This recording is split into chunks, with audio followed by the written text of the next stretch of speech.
नमस्कार. माझ्या मित्रमैत्रिणींनो, आजचं आपलं हे 6वं लेक्चर आहे बरं का. धर्म त्रिकोण हे आपल्या व्याख्यानाचं नाव आहे. गुरुर् ब्रह्मा गुरुर्विष्णू गुरुर्देवो महेश्वरा, गुरुर साक्षात परब्रह्म तस्मै श्री गुरवे नमः. भृगु, पाराशर, वराह, मिहिर यांनी चारही पुरुषार्थ ज्योतिषाच्या पत्रिकेतील 12 भावात बसवलेले आहेत. हे 12 भावात बसवताना या ज्योतिषाचार्यांनी काही विशेष विचार केलाय की मानवी संवेदना, मानवी भावना, असणाऱ्या त्यांच्या इच्छा, त्यांच्या आकांक्षा या 12 भावात आपण कशा बसवू शकतो, याचा विचार करून त्यांनी याचा अभ्यास करून याला 12 भावामध्ये हे व्यवस्थित बसवलेले आहे त्रिकोण. आपलं हे ज्योतिष आहे ना, हे वेदशास्त्रातनं आलेलं आहे. वेदामध्ये ना 6 वेदाचे 6 अंग आहेत: शिक्षा, छंद, निरूपण, व्याकरण, कल्प व ज्योतिष्य.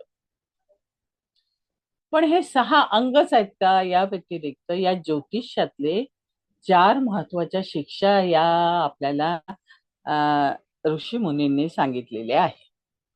त्या 4 शिक्षा म्हणजे धर्म, अर्थ, काम, मोक्ष.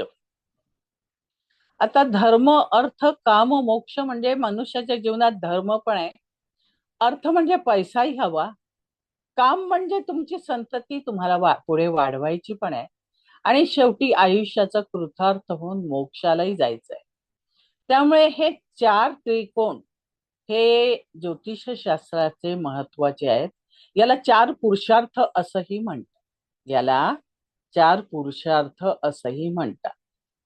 एक लक्षात ठेवा, संपूर्ण ज्योतिष हे सायकोलॉजीवर आधारित. कोणताही घ्या, धर्म घ्या, अर्थ घ्या, काम घ्या, मनुष्याच्या मानसिकतेवर हे अवलंबून आहे. कुंडलीत 12 भाव 9 घरे असतात. एक राशी 2.25 नक्षत्र असते. 12 भाव हे धर्म, अर्थ, काम, मोक्ष प्रत्येक पुरुषार्थाला यांनी 4-4 भाव दिलेले आहे. आपल्या ज्योतिष शास्त्रात 12 मधले 4-4 भाव ह्या प्रत्येक पुरुषार्थाला दिलेले आहे. जसं धर्म त्रिकोण जे आहे 1, 5, 9, अर्थ त्रिकोण आहे 2, 6, 10, काम त्रिकोण आहे 3, 7, 11 व मोक्ष त्रिकोण आहे 4, 8, 12. वैदिक ज्योतिषात या त्रिकोणाला लक्ष्मी त्रिकोण असं म्हणतात किंवा लक्ष्मी स्थानही असे म्हणतात. कारण काय, हे त्रिकोण भाव हे अत्यंत शुभ समजले जातात. त्यामुळे धर्म त्रिकोणाला जेवढं महत्व आहे ते आपल्याला इतर कमी दिसतं. धर्म त्रिकोण म्हणजे काय की तुमची मानसिक अवस्था, तुमची प्राथमिक अवस्था पक्की असणे, याला धर्म त्रिकोणात भाग आहे. आता प्रत्येक पत्रिकेचा पहिला भाव, 5वा भाव आणि 9वा भाव हा धर्म त्रिकोणात येतो. मग पहिला म्हणजे काय, जिथे आत्मा येतो. पहिला भाव म्हणजे काय, जिथे आत्मा येतो तुमच्या मनामध्ये. रवी हा पत्रिकेचा प्रभाव, म्हणजे त्याला लग्न पण म्हणता येईल, चंद्रकुंडलीतला पहिला भाव पण म्हणता येईल. प्रथम स्थानामध्ये जेव्हा आत्मा येतो आणि आत्म्याचा प्रवास सुरू होतो, तेव्हा प्रथम स्थानाचा अधिपती हा निसर्ग कुंडलीत रवी आहे. रवी म्हणजे कुंडलीचा आत्मा. रवी म्हणजे कुंडलीचा आत्मा, आत्मकारक आहे. हा जो भाव आहे हा आत्मकारक आहे. त्याच्या पूर्ण कुंडलीवर राज्य असतं बघा लग्नेशाचं. मनुष्य जन्मानंतर एक कोरा करकरीत आत्मा तुम्हाला मिळतो. लक्षात घ्या, जेव्हा एक आत्मा तुमच्या शरीरात प्रवेश करतो तेव्हा तो कोरा करकरीत एक नवीन आत्मा तुमच्या लग्न भावात आलेला असतो. त्याला अधिकारासहित संस्कार पण हवेत. त्याला तेजस्विता आहे, पण कार्यशीलता पण आहे. कार्यशीलता असावी लागते. लग्नेशाला पूर्ण 12 भावावर लक्ष ठेवावं लागतं. आणि लग्नेशाचं सामर्थ्य म्हणजे तुमचं व्यक्तिमत्व. तुमचा पहिला भाव म्हणजे तुमचं व्यक्तिमत्व, तुमचे संस्कार, तुमचं वागणं, तुमचं बोलणं, हे सगळे यात आहेत. जेव्हा मी अभ्यास करायची तेव्हा महात्मा गांधीचं एक वाक्य मला आठवतं बघा. महात्मा गांधींनी म्हटलं होतं, आत्म्याचा प्रवास म्हणजे शिक्षण.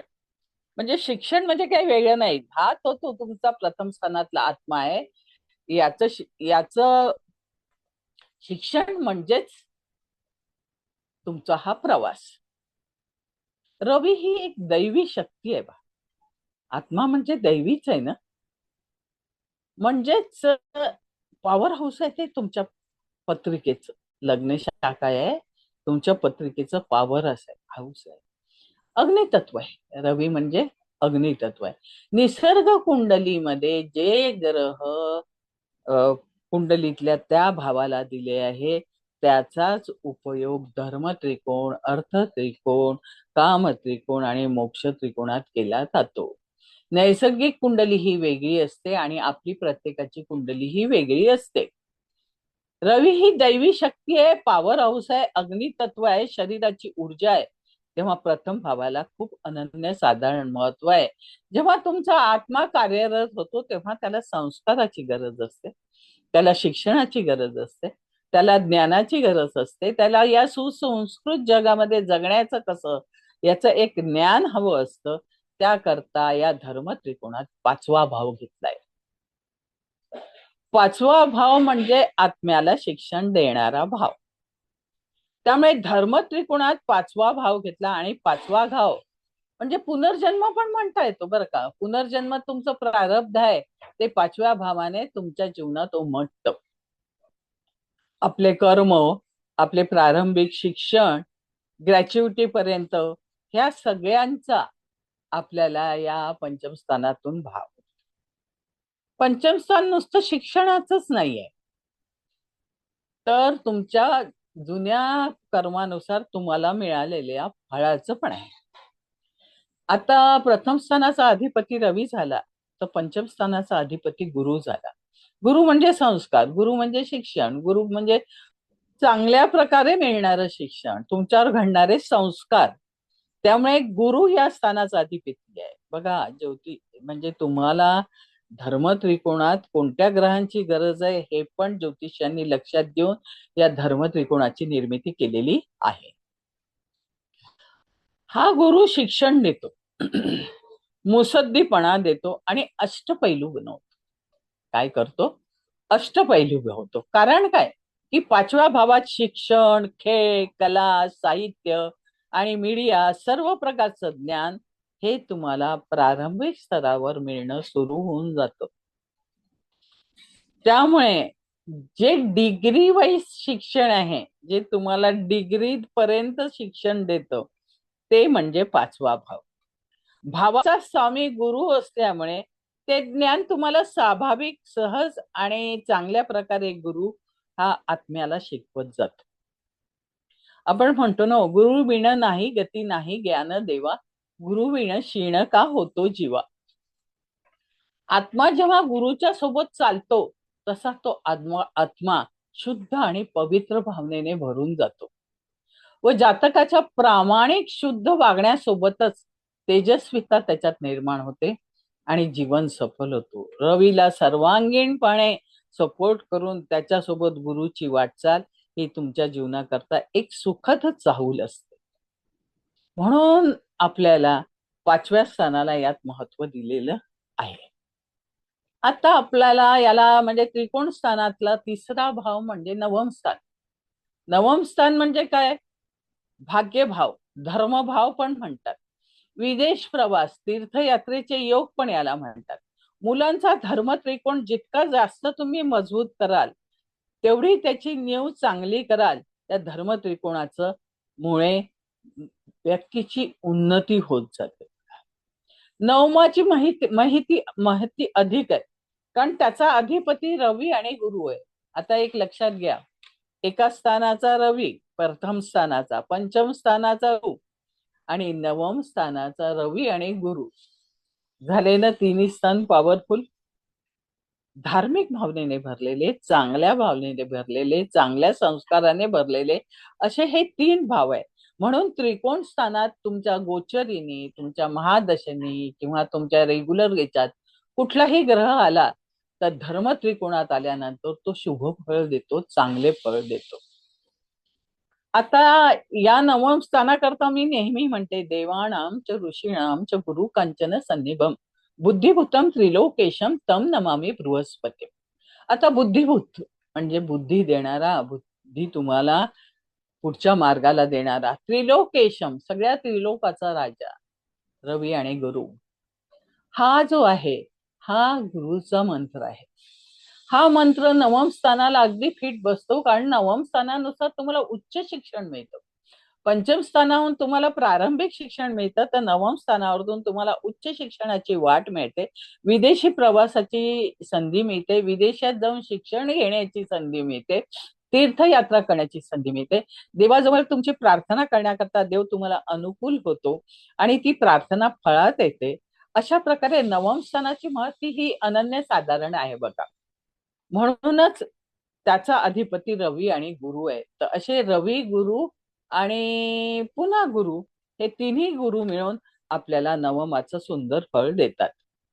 झाले की नाही? नॉलेजचे पॉवर हाऊस म्हणजे धर्म त्रिकोण कशाचे पॉवर हाऊस झालं? ज्ञानाचं, बुद्धीचं, तुमच्या प्रगतीचं. जोपर्यंत तुम्ही धर्म त्रिकोण पक्का करत नाही, म्हणजे मुलांची वैचारिक क्षमता चांगली करत नाही, मुलांना चांगलं शिक्षण देत नाही, त्यांना चांगल्या प्रकारे वागण्याची, संस्काराची संधी देत नाही, तोपर्यंत ते या जगात टिकू शकत नाही. ते अर्थ त्रिकोणाचं कोणतंही काम नीट करू शकत नाही. सामान्य जीवनात वावरताना सुद्धा त्यांना जे हवं ते मिळवण्याकरता त्यांना अधिक संघर्ष करावा लागतो, जेव्हा धर्म त्रिकोणावर काम केलेलं नसतं. त्यामुळे धर्म त्रिकोण हा मुद्दा मी याच्याकरता घेतला की कुठल्याही पालकाने जेव्हा आपल्या मुलावर संस्कार करायचे किंवा त्याला पुढे न्यायचंय, तर त्याला या धर्म त्रिकोणाच्या सगळ्या अटीतून, सगळ्या संस्कारातून, सगळ्या शिक्षणातनं व्यवस्थितरित्या बाहेर घेऊन जाणे हे पालकांचं काम आहे. त्यामुळे पालकांनी या याच्यात आपल्या मुलांना व्यवस्थित सांभाळावं. अग्नितत्वाचे आहे, त्यामुळे उत्साह आहे, ऊर्जा आहे त्यांच्यामध्ये. या धर्म त्रिकोणाचा अभ्यास शुभत्वे करता अवश्य करावा. जोपर्यंत तुम्ही धर्म त्रिकोण व्यवस्थित पालन करत नाही, तोपर्यंत अर्थ त्रिकोण, काम त्रिकोण आणि मोक्ष त्रिकोणापर्यंत पोहोचणं हे कठीण होतं. भाग्यस्थान तसेही प्रत्येक व्यक्तीचे पॉवरफुल असते. तुमच्या भाग्यात काय आहे? नवम स्थानामध्ये तुमचं भाग्य तुम्हाला काय देणार आहे? त्यामुळे या स्थानाचा पण अभ्यास, यातील ग्रहांचा अभ्यास करणं महत्वाचं असतं. शुभ ग्रहात शुभ ग्रह असतात, तुम्हाला फळ मिळतं, पण पापग्रह असले तरीही त्रिकोणात शुभ फळ देतात आणि त्यांचे महत्व अधोरेखित करतात. हा त्रिकोण मुलांचा मजबूत करा, त्यांना ज्ञानदायक किंवा ज्ञान देणारे आणि घेणारे असे उत्तम बनवा, शिक्षण उच्च द्या आणि आयुष्यात त्यांना यश कसं मिळेल या बाबतीत मार्गदर्शन करा. आणि या व्यक्तींच्या पत्रिकेत म्हणजे 1, 5, 9 स्थानामध्ये चांगले ग्रह असतात, त्यातून त्यांना सर्वांगीण विकास होईल, असं त्यांना त्यातल्या चांगल्या ग्रहामुळे फायदा होतो. कारण रवी, गुरु गुरु आणि रवी या व्यतिरिक्त पंचम स्थान म्हणजे काय? सर्वांगीण विकासाचं स्थान. प्रारब्ध तर येतच सोबत, पण शिक्षण, कला, साहित्य, जे कोणतं नवीन तुम्ही फॅकल्टी शिकाल त्याच्याकरता पंचम स्थान महत्वाचं आहे. त्याकरता या धर्म त्रिकोणाचा व्यवस्थित अभ्यास करून, व्यवस्थित मार्गदर्शन देऊन मुलांना तयार करा, म्हणजे त्यांचं पुढचं आयुष्य, पुढचे सगळे त्रिकोण हे शुभ जातील. हे 2 शब्द आपल्या धर्म त्रिकोणावरचे मी आज आपणास सांगितले. धन्यवाद.